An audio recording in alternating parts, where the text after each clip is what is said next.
안녕하세요. 김도경 목사입니다. 오늘은 7월 2일 금요일입니다. 요즘 날씨가 참 이상하죠? 날이 맑았다가도 갑작스럽게 비가 내려서 참 우리가 너무나도 당황스러울 때가 많이 있는데요. 이젠 코로나뿐만 아니라 기후 걱정도 해야만 할 듯 싶습니다.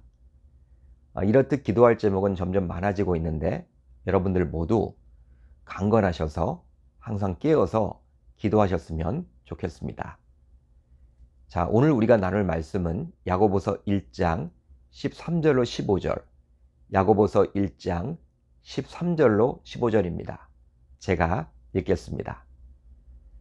사람이 시험을 받을 때 내가 하나님께 시험을 받는다 하지 말지니 하나님은 악에게 시험을 받지도 아니하시고 친히 아무도 시험하지 아니하시느니라. 오직 각 사람이 시험을 받은 것은 자기 욕심에 끌려 미혹됨이니 욕심이 잉태한 즉 죄를 낳고 죄가 장성한 즉 사망을 낳느니라. 아멘. 하나님의 말씀입니다. 오늘은 이 말씀을 통해서 시험이 유혹이 될 때란 제목으로 은혜를 나누겠습니다. 우리가 삶 속에서 만나게 되는 시험, 이 시험을 어떤 자세로 맞이하느냐, 이것에 따라 그 시험은 우리를 넘어뜨리는 유혹이 될 수도 있고 혹은 우리를 온전케 하는 시련이 될 수도 있습니다. 따라서 전적으로 우리에게 달려있다라고 볼 수 있겠죠. 그러게 시험을 대하는 저와 여러분들의 태도는 너무나도 중요하다고 볼 수 있습니다. 그래서일까요? 야고보는 시험을 당할 때 다음과 같은 자세를 가져야 한다라고 저와 여러분들에게 권면해 주고 있죠. 시험을 참는 자는 복이 있나니 이는 시련을 견뎌낸 자가 주께서 자기를 사랑하는 자들에게 약속하신 생명의 면류관을 얻을 것이기 때문이라. 바로 시험을 참고 인내하라는 것입니다. 그 이유는 하나님께서 약속하신 생명의 면류관을 얻을 수 있기 때문이죠. 쉽게 말하면 장차 주어질 생명의 면류관을 기대하며 현재 겪고 있는 고난을 인내하라는 것이죠. 그러기에 어제도 우리가 살펴보았지만 그런 시험에 대해서 기뻐할 수 있어야 한다라고 야고보는 말씀을 해줍니다. 그런데 이런 시험에 대해서 다른 반응을 보이는 신자들도 있곤 하죠. 그런 부류의 신자들에 대해서 이제 오늘 본문은 말씀해주고 있는데요. 자, 우리 1장 13절 상반절을 보면 이렇게 나옵니다. 사람이 시험을 받을 때 내가 하나님께 시험을 받는다 하지 말지니. 바로 시험이 닥치면 하나님을 원망하는 자들인데요. 이유가 있습니다. 바로 하나님이 없는 것처럼 보이고 나를 버린 것처럼 느껴지기도 하기 때문이죠. 그렇지만 야고보는 결코 그렇게 해서는 아니 된다라고 저와 여러분들에게 권면을 해줍니다. 그래서일까요? 이 구절에 나오는 시험을 받다, 이 시험을 받다는 앞에서 나온 단어와 동일하죠. 즉 2절에서 4절까지 그리고 12절에 나오는 시험이란 단어와 동일한 단어를 사용하고 있습니다. 하지만 그 뜻이 변했죠. 따라서 2절에서 4절까지와 12절에서는 시험을 시련으로 여기는 태도를 말하고 있다면 오늘 우리가 살펴볼 13절에서 14절에는 시험을 유혹으로 받는 사람이 나옵니다. 그렇다면 하나님께 시험을 받는다고 말해서는 결코 안 되는 이유는 과연 무엇 때문일까요? 과연 무엇 때문입니까? 우선 하나님의 선하심 때문입니다. 하나님은 악에게 시험을 받지도 아니하시고 친히 아무도 시험하지 아니하시느니라. 하나님은 악한 자들 혹은 악한 일들에게 시험을 받으실 수도 없고 또 누구를 시험하시는 분도 결코 아니십니다. 즉 신자를 잘못된 길로 이끌도록 시험하지 않죠. 바로 선하신 성품 때문입니다. 물론 성경 말씀을 보게 되면 하나님이 아브라함을 시험하셨듯이 우리 신자들을 종종 시험하기도 하죠.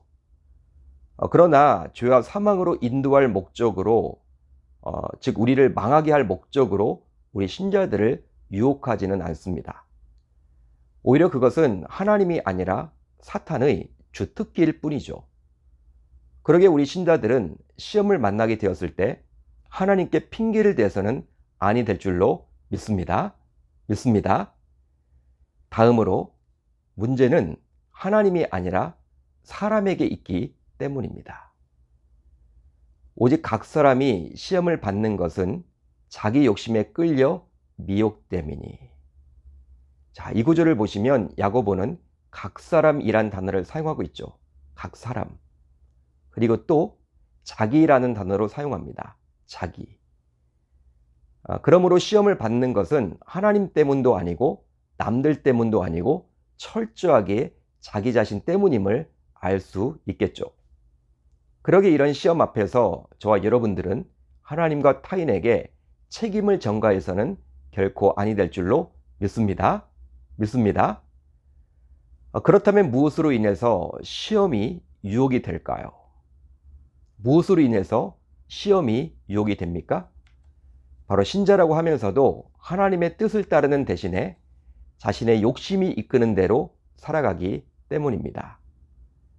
자기 욕심에 끌려 미혹됨이니 욕심이 잉태한 즉 죄를 낳고 죄가 장성한 즉 사망을 낳느니라.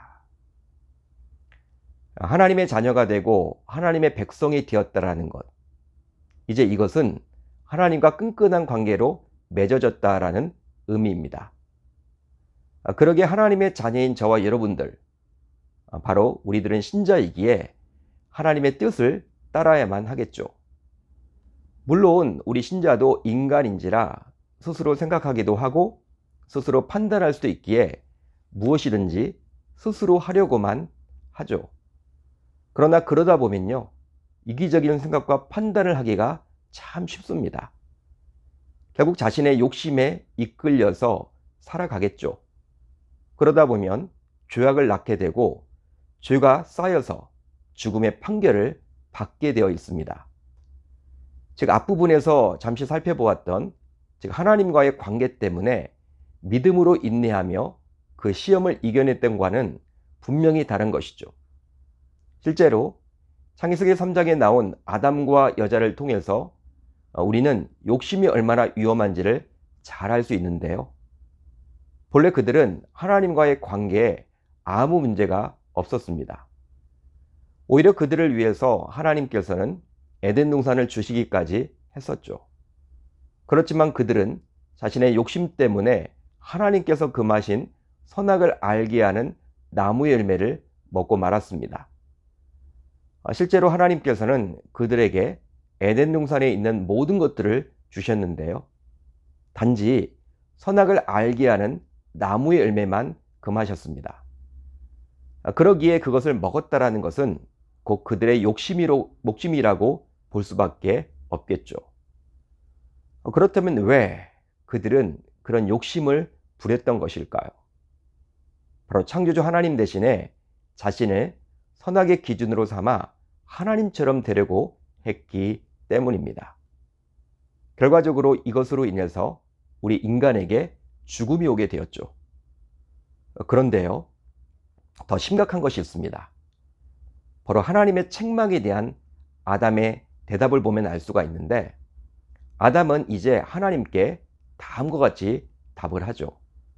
아담이 이르되 하나님이 주셔서 나와 함께 있게 하신 여자, 그가 그 나무 열매를 내게 주므로 내가 먹었나이다. 아담은 하나님께서 자신에게 주신 여자가 건네주어서 어쩔 수 없이 먹게 되었다라고 말을 합니다. 즉 책임을 전가하죠. 즉 한마디로 문제의 원인은 여자 때문이고 더 근본적 원인은 그 여자를 자신에게 주신 여호와 하나님에게 있다고 아담은 책임을 전가하며 핑계를 댄 것입니다. 한마디로 하나님께서 자기를 문제 상황에 빠지게 했다고, 즉 유혹했다고 말을 하고 있는 것이죠. 따라서 첫사람 아담은 오늘 본문에 나온 시험을 유혹으로 만든 사람과 동일하다고 볼 수도 있습니다. 그만큼 예나 지금이나 유혹받는 상황은 하나님과의 관계를 깨고 자기 맘대로 살고 싶은 각 사람이 만드는 것이라 볼 수 있겠죠. 그러기에 하나님을 믿는 신자로서 우리는 이러한 욕심이 얼마나 무서운 것인지를 알아야만 합니다. 따라서 사도 바울의 다음과 같은 권면을 저와 여러분들은 마음에 꼭 새기며 살아가야만 하겠죠. 너희는 유혹의 욕심을 따라 썩어져 가는 구습을 따르는 옛사람을 벗어버리고 오직 너희의 심령이 새롭게 되어 하나님을 따라 의와 진리의 거룩함으로 지으심을 받은 새 사람을 입으라. 아멘. 자, 이제 우리 공동체가 함께 나눌 기도 제목인데요. 우선 본인의 욕심 때문에 받은 시험을 유혹으로 만들지 않게 하소서. 두 번째로는 3주간 진행될 금요 특별 성령 집회를 통해서 교사들이 다시금 사명을 붙잡고 부르짖게 하소서. 오늘 하루도 이 말씀을 붙들고 기도하는 가운데 하나님을 깊이 만날 수 있는 저와 여러분들이 다 되셨으면 좋겠습니다.